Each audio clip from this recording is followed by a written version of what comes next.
Shocking start and an even more shocking main finish to the main event, shall we say. This is the Monday Night Raw review on the Wrestling Edge podcast.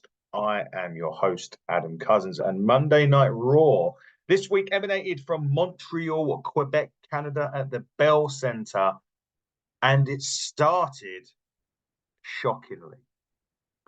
Rhea Ripley has relinquished the WWE Women's Championship. She got injured. For those of you who know, I think it was actually in a match at WrestleMania. The injury then escalated last week with Liv Morgan. She threw a chair at her. She threw her into the wall, and it's done her shoulder, in which she's going to be out for a good 3 to 6 months. She had to vacate the championship. Liv Morgan did come out on this. She did headbutt a security guard.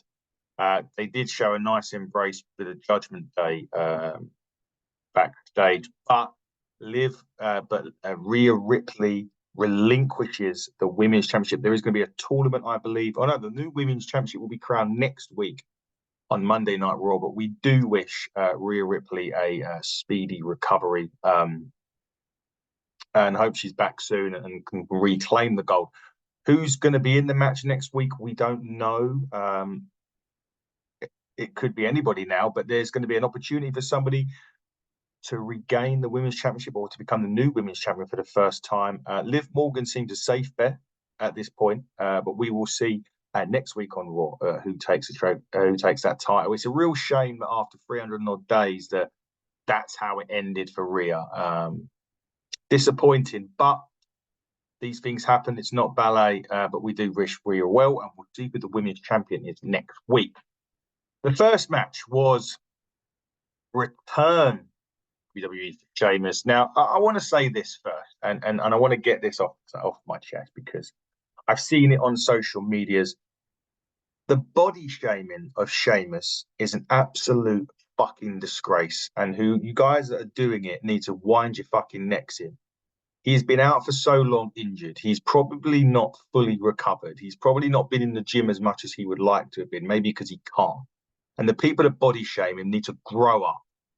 Anyway, moving on to that, he'd had a great match with Ivar. It was a good old-fashioned meat slapper, I'd like to call it. And Sheamus does absolutely win with the Brogue Kick and pick up the victory. Nice to see Shamo back. Obviously, the draft next week starts next week. Anyway, on SmackDown, looking forward to seeing that. Triple H's announcement was next. New tag team titles were given to the Awesome Truth. R-Truth did think Triple H was Tommaso Ciampa, which is ridiculous. New tag team champions, though. New tag team titles, sorry, at this point was brought out really, really well, a lot better. Still not a fan of them, but a lot better than the last lot was, that's for sure. Interestingly enough, Adam Pearce did say they want to find a new number one contenders, and they set up a triple threat match there and then. DIY versus the Creed Brothers versus the New Day. Interestingly enough, QR code flashed on the screen during the New Day's entrance, and it took you to a picture as well. Obviously, Uncle Howdy. We understand now that Eric Rowan has also suspended any commitments or any bookings he's got now due to new contractual obligations. So is that a hint? Matt Hardy's been playing onto it as well. He's been very good at doing that. That could just be a smokescreen. But, Matt Hardy is a free agent. So could he be a part of this group? We know Strowman is out injured still. So interesting to see with that one. But it does look like we're going to be seeing Uncle Howdy very soon on WWE. Alexa Bliss, could she come back next week at the Women's Championship as well? Who knows? Great tag match, triple threat tag match. DIY, Creed Brothers, and the New Day. This was a great, great match. Really loved it. Nice to see the tag teams getting an out in, and 3 sort of actual tag teams. Really, I know they can kind of say Kofi and Woods have been thrown together, and you can kind of say Ciampa and Gargano were thrown together, but they were DIY for a long time in NXT. Creed Brothers have always been a tag team, so really, really good. Triple threat tag on this. Winners DIY. So I think I've got Awesome Truth maybe next week. I'm not quite sure at this time. McIntyre was backstage. He wasn't happy. He kicked down the camera, walked away from from an interview with Jackie Redmond. Interesting to see what happens with Drew. Contractual situation as again reports out not re-signed yet. Could that be why he had his moment and the moment got taken away and he wasn't #1 contender? We'll have to wait and see. The next match was another tag, Candice and Indy versus Ivy Nile, Maxine Dupree. This has been stemming for a few weeks. Obviously, we had Candice LeRae really berating Maxine Dupree. Ivy Nile was come out in her defense. Candice and Indy won this match. To be honest, it was just one of those matches. Just, I suppose, put the just to put some time together, really. Backstage, Damian Priest was in the Judgment Day clubhouse, and he was saying that, Dominic, he needs to show Andrade El Idolo that you don't mess with Judgment Day. Finn was talking about getting their tag team titles back. So he doesn't realize, or he doesn't understand why he's got a match with Jey Uso. And Priest said he needs Balor to teach Jey a lesson. And then at Backlash, Priest will be teaching Jey the meaning of the word pain. So there's still teasing a little bit of dissension in Judgment Day. And I do wonder whether Judgment Day is now going to implode without Rhea Ripley there. Guys, why don't you let us know in the comments below on YouTube or on our Twitter what you think. Is the Judgment Day about to become obsolete? Yeah, please let us know. Obviously, Chad Gable had an interview at this point. He was talking about validation, wanting this title match, wanting, to finally get the victory and become Intercontinental Champion in the main event, which we'll see. Coming up was Andrade El Idolo, Dominic Mysterio. Andrade wins that one. They do attack him after JD McDonough and Dominic. Ricochet makes the save here. And interesting with this, because obviously the draft is coming up. Andrade's just come back. They've not, I don't know, with Andrade, he was I'm surprised he left AEW. And I know that sounds ridiculous. But I don't know where he fits here. It's really strange. I know Charlotte's in WWE and that's his wife and all of that jazz, but I don't know if this was the right move. I think he would have been better off staying in AEW, but we will see. The lovely Kathy Kelly was interviewing Jey Uso. He wanted to comment regarding Tama Tonga. And he sort of said, well, when you're messing with the bloodline, you're going down a deep, dark, dangerous road. I mean, adding members you don't even know about. As far as Jimmy, I told him to come back with me. But look, he needs to concentrate on Finn Balor. And he's going to catch a yeet down, which he did. Yet another tag match. Raw has been tag team central this week. Tanya Chance and Kayden Carter, Casey, as I call them, against Chelsea and Piper. This was a really quick tag match. Chelsea Green and Piper Niven getting the victory. I mean, Katana Chance and Kayden Carter were really riding high a couple of months ago. I'm not sure if something's happened there, but they seem to have fallen off a cliff with this. They've hardly been seen. Chelsea and Piper pick up a really quick victory on this, like a modified squash, really. And you think Chelsea Green has been absolutely annihilated by Jade Cargill over the last couple of weeks. So interesting. And again, draft coming up next week. Maybe we're just going through those motions.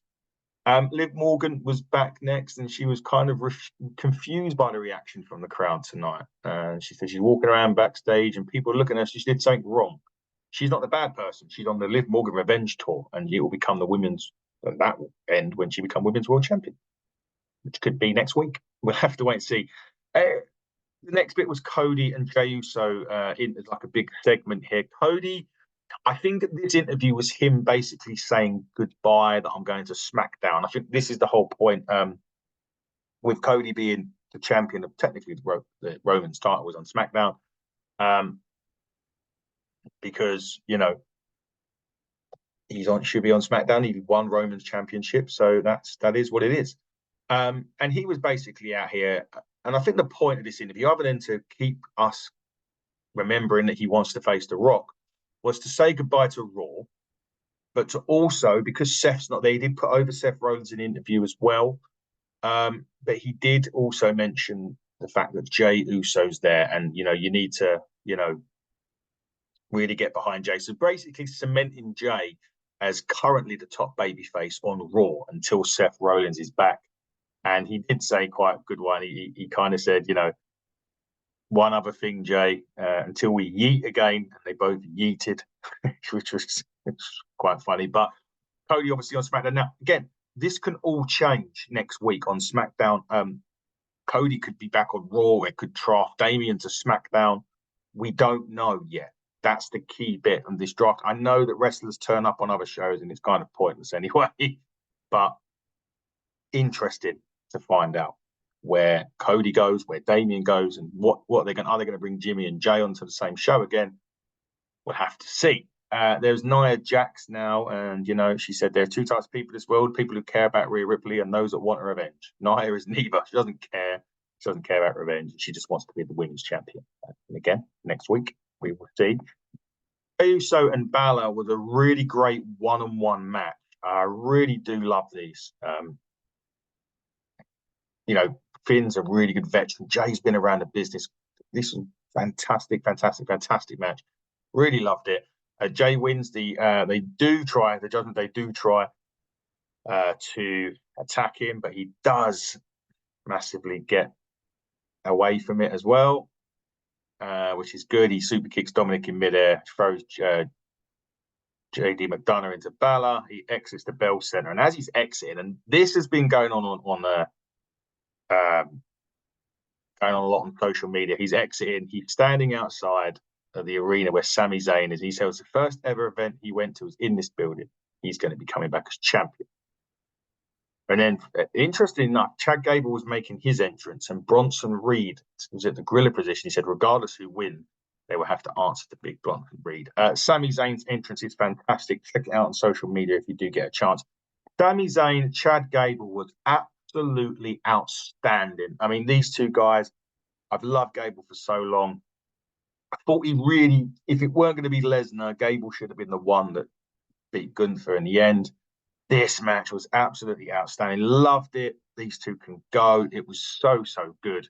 Sami Zayn picks up the winner of her Helluva Kick, and after the match, he does help Gable back to his feet, raises his hand. Then Sami Zayn goes to celebrate with his family, and all of a sudden, he gets nailed with a big German suplex on the floor by Chad Gable, who then drives Sami face first into the ring post, launches him over the announce table, rolls him back in, and has him on an ankle lock on the top rope as Raw goes off the air.